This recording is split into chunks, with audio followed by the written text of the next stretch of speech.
안녕하세요. 형사소송법 두 번째 수업 진행합니다.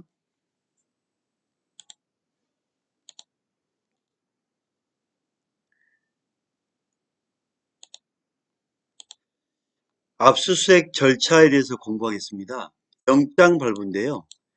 압수수색 검증 영장에는 압수수색 검증할 대상이 명시적이고 개별적으로 표시가 되어야 됩니다. 그러니까 영장을 일반 영장만 안 된다는 뜻이에요.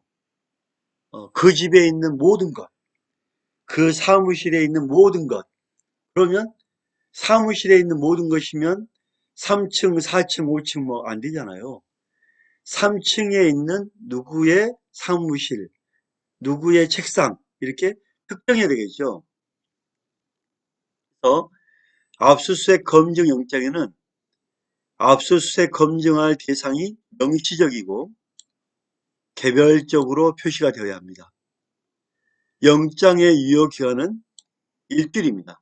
그러니까 되게 까다로워졌죠. 영장을 일주일만 써라. 뭐 가지고 있다가 또 쓰고 한 번 더 쓰고 이거 안 됩니다. 그리고 한 번 영장을 그러니까 이 영장의 이제 기간이 오늘부터 일주일이죠. 오늘부터 포함해서 7일인데 영장 집행을 3일째 되는 날 했어요. 3일 집행했습니다. 자, 그러면 4일 남았죠. 이 같은 영장으로 한 번 더 쓸 수 있겠네요? 안 됩니다. 딱 한 번.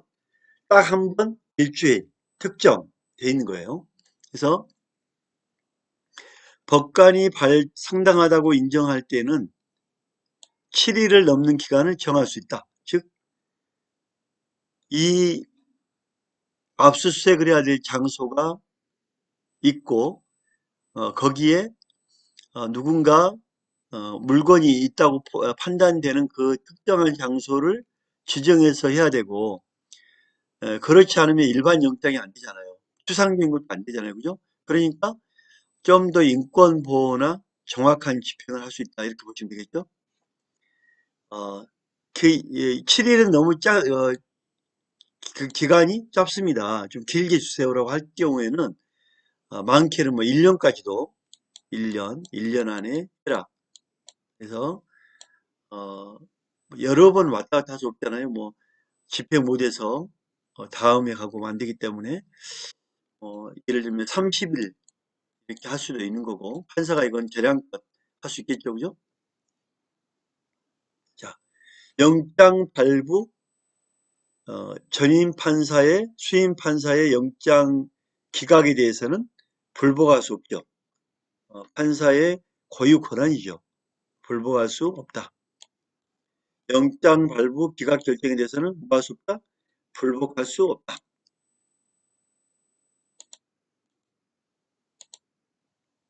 판례 형사소송법 215조에 의한 압수수색 영장은 수사기관의 압수수색에 대한 허가장, 자, 법원에서 경찰서에 한 거는 너희들이 영장을 하도록 허가한다 하는 거고 판사가 직접 해라 하고 한 건 명령, 수명 판사나 수탁 판사에게 명령하는 거죠. 그죠? 그래서 허가장으로서의 거기에 유효되는 기간은 집행에 착수할 수 있는 경비를 의미하는 것일 뿐 수사기관이 압수수색 영장을 제시하고 집행에 착수하여 압수수색을 실시하고 그 집행을 종료하였다면 그 영장은 이미 목적을 달성하여 효력을 상실한 거다. 즉 기간이 4일 남아서도 한 번 집행했으면 끝난 거예요. 그걸로 또 가서 할 수 없다. 동일한 장소, 목적물에 대하여 압수수색할 필요가 있는 경우라면 그 필요성을 소명하여 법원으로부터 새로운 압수수색 영장을 발부받아야 되는 것이지 앞서서 발부받은 영장을 유효기간이 남아있다고 해요. 이를 다시 제시하고 다시 압수수색을 할 수 없다. 딱 한 번만 쓸 수밖에 없다. 기간이 남았다 해서 또 쓰고 또 쓰고 할 수 없다.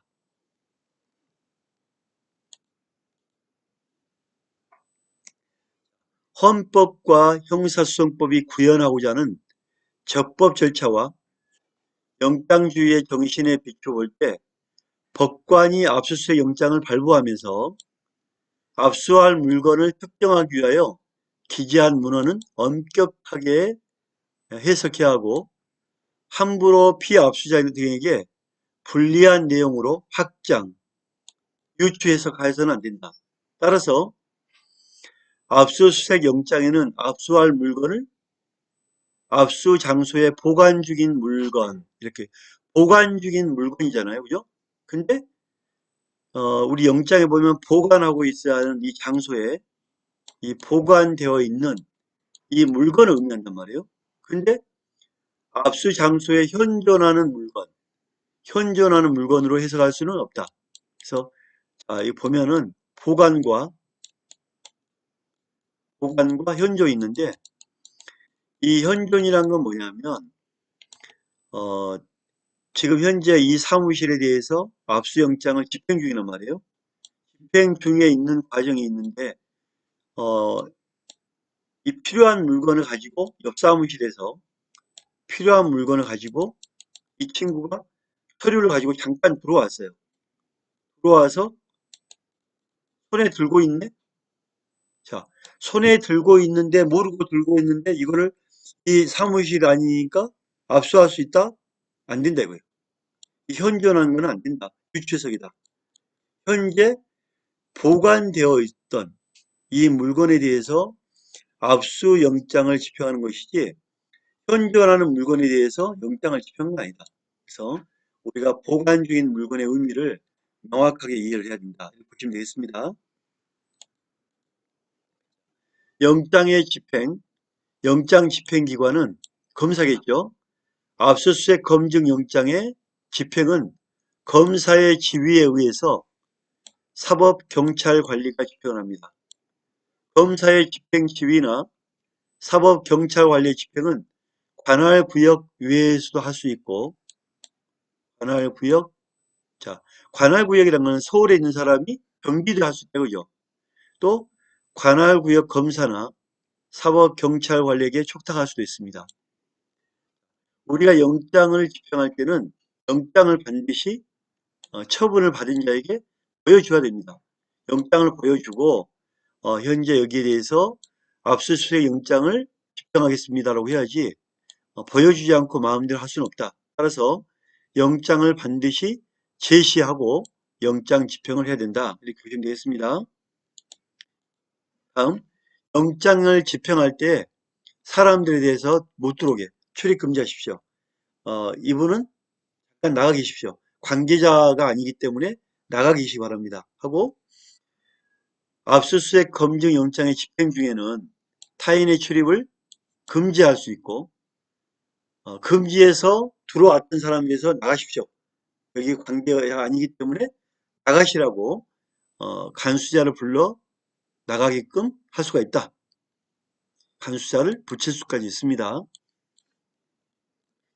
개봉 등 이 열쇠를 여십시오 하고 압수수색 검증 영장의 집행에 있어서는 검증 영장의 집행에 있어서는 건정이라는 것은 열쇠를 태웠다. 열쇠나 잠금 장치를 열거나 개봉, 필요한 처분을 할 수 있다. 이 서랍을 일부러 잠가놓은 것 같은데 이걸 여세요. 안 그러면 우리가 이 강제 개봉할 수밖에 없습니다. 여십시오라고 할 수가 있습니다. 그 다음에 집행 중지와 폐쇄. 압수수색 검증영장의 집행을 중지할 필요가 있을 경우에 필요한 때는 그 집행이 종료될 때까지 이 장소를 폐쇄해서 업무를 중지하든지 잠깐 입구를 막는다든지 장소를 폐쇄하거나 간수자를 둘 수 있습니다. 즉 정당한 압수수색의 집행에는 법적인 권력을 가지고 철저하게 압수수색을 하겠다 그런 의미입니다.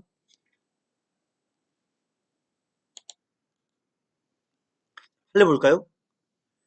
압수수색 영장은 처분을 받은 자에게 반드시 제시를 해야 됩니다. 현장에서 압수수색 당한 사람이 압수수색 당한 사람이 길동이, 갑동이, 영우, 영철이, 영수 이렇게 있단 말이에요. 다 보여줘야 돼요. 그 사람들에게 다 보여줘야 됩니다. 하나씩. 그래서 여러 명일 경우에는 그 사람들에게 개별적으로 영장을 보여주고 제시해야 하는 원칙이다. 즉 수사기관이 압수수색에 착수하면서 그 장소의 관리 책임자에게 영장을 한 번만 딱 보여줬다고 하더라도 물건을 소지하고 있는 사람이 다르단 말이에요. 그 사람들에게 또 보여줘야 돼요. 물건을 소지하고 있는 다른 사람들로부터 이를 압수하고자 할 때는 그 사람에게 따로 영장을 보여줘야 합니다. 그래서 영장 제시는 개별 원칙이다. 개별적으로 영장을 보여줘서 압수를 해라. 이렇게 하시면 되겠습니다. 형사소송법 219조가 준용하는 118조는 압수수색 영장은 처분을 받은 자에게 반드시 제시해야 한다. 이런 영장 제시가 현실적으로 가능한 상황을 전제로 한 규정으로 봐야 하고 피처분자, 처분자 말고 피처분자가 현장에 없거나 자, 피처분자가 현장에 없거나 현장에서 그를 발견할 수 없는 경우에는 영장 제시가 현실적으로 보여줄 수가 없다. 이런 경우에는 영장을 제시하지 아니한 채 압수수색을 하더라도 위법하다고 볼 수는 없습니다. 그래서 영장 제시를 해야 되고 압수수색을 하더라도 보여줄 수 없는 상황이라면 제시 자체 안 보여줬다고 해서 위법을 할 수 없다. 그런 상황은 어쩔 수 없다. 이렇게 보는 겁니다. 집행 후의 절차, 조서를 작성해야 되는데 증거물 또는 몰수할 물건을 압수하였을 때는 압수조서와 압수조서란 것은 누구누구를 참여해서 압수를 집행합니다. 그리고 집행했으면 목록, 뭐 금부치, 그 다음에 책 몇 점, 서류 몇 점, 이분이 가지고 있는 수표 얼마 이렇게 목록을 다 작성해야 되죠. 이거를 다 해야 됩니다. 임의로 제출한 경우에도 어떻게 작성을 해야 됩니다. 압수물이 있을 경우에는 압수 목록을 작성해야 되고 소유자, 소지자, 보관자, 이에 준할 자에게 교부를 해야 합니다. 그래서 압수 목록은 반드시 작성해서 교부를 하는 게 맞고 압수자에 대해 목록을 해야만 내가 어떤 물건에 대해서 압수가 되었는지도 확인할 수 있기 때문에 압수 목록은 반드시 작성해서 소유자, 소지자, 보관자에게 교부해야 된다. 자, 압수물이 없다면 압수 목록이 있으면 압수 목록을 주면 되고 압수물이 없다면 수색조서 그 취지의 수색 증명서를 교부해야 됩니다. 수색 증명서. 그래서 수색 증명서를 교부한다. 공판장의 영장의 발부 및 수색과 참여. 공판장에서 압수수색은 판사가 하는 거니까 공판장 안에서의 압수수색은 영장을 요하지 않는다.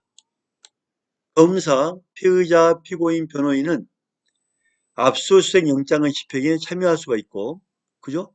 검사나 피의자는 이 사람들이 어떤 영장을 집행하고 뭘 가지고 가는지 봐야죠. 변호인도 봐야 되고, 그죠? 참여할 수 있습니다. 참여할 수 있다. 압수수색 영장을 집행하면은 미리 집행의 일시와 장소를 참여권자에게 통지해야 됩니다. 하지만 참여권자가 참여하지 않겠다는 의사를 명시한 때는 급속을 요할 때 어, 참여하지 않겠습니다 하고 아주 급할 때는 통지하지 않고 하죠. 근데 우리가 보면 압수수색 영장을 할 때는 대부분 뭘 숨길까 봐 이걸 없앨까 봐 미리 알리지 않은 경우가 많죠. 그죠? 근데 원칙은 알려야 됩니다. 그래서 예외 조항으로 급속을 요한다. 증거 인멸의 위험이 있다. 상대방에서 어, 거기에 대해서 참여하지 않겠다. 이런 경우에는 상관없지만 그 외에는 먼저 통보하고 영장을 집행해야 됩니다. 자, 공무소, 군사용 항공기, 선차 내에서 압수수색 영장을 집행하는 경우 그 책임자에게 참여할 것을 통지해야 됩니다. 오시겠습니까? 참여하시겠습니까? 이 항공기, 이 전함에서 영장을 집행하는데 오시겠습니까? 하고 통지해야 되겠죠. 여자의 신체를 수색한다는 거는 뭐가 있나 없나 보는 거죠. 이거는 성년의 여자가 참여돼야 되겠죠. 그죠? 성년의 여자를 참여해야 된다. 자, 투색, 뭐가 있나 없나 보는 거죠. 살펴보는 거죠. 그죠? 성년의 여자를 참여하게 한다. 영장은 주간 집행해야 돼요. 일몰 후 해가 지고 일몰 후 일몰 전 해 뜨기 전에는 원래 집행이 안 됩니다. 그래서 야간 기재가 분명히 있어야만 야간을 할 수 있는 거예요. 그래서 일출 전, 해 뜨기 전, 일몰 후, 해질 후, 그러니까 해 뜨기 전과 해가 지기 진 후, 해 뜨기 전까지는 원래는 안 되고 특별히 야간 집행이라고 있는 경우면 된다. 압수수색 금지 영장에 야간 집행을 할 수 있다는 기재가 없다면 안 되겠다 이거죠. 영장 집행을 위하여 타인의 주거, 단수자에 있는 가옥, 건조물 항공기, 선차에 들어가지 못합니다. 자, 야간 집행을 하는데 예외가 있죠. 여러분, 도박장, 마약을 먹고 있거나 영업장, 클럽 이런 데는 영업에 지금 사람들 많잖아요. 해야죠.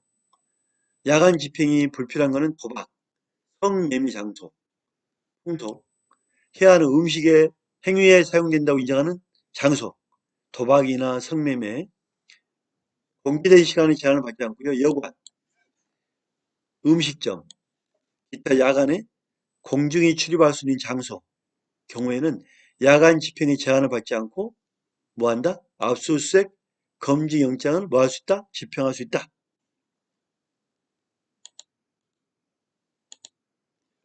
두 번째 수업 마치겠습니다. 감사합니다.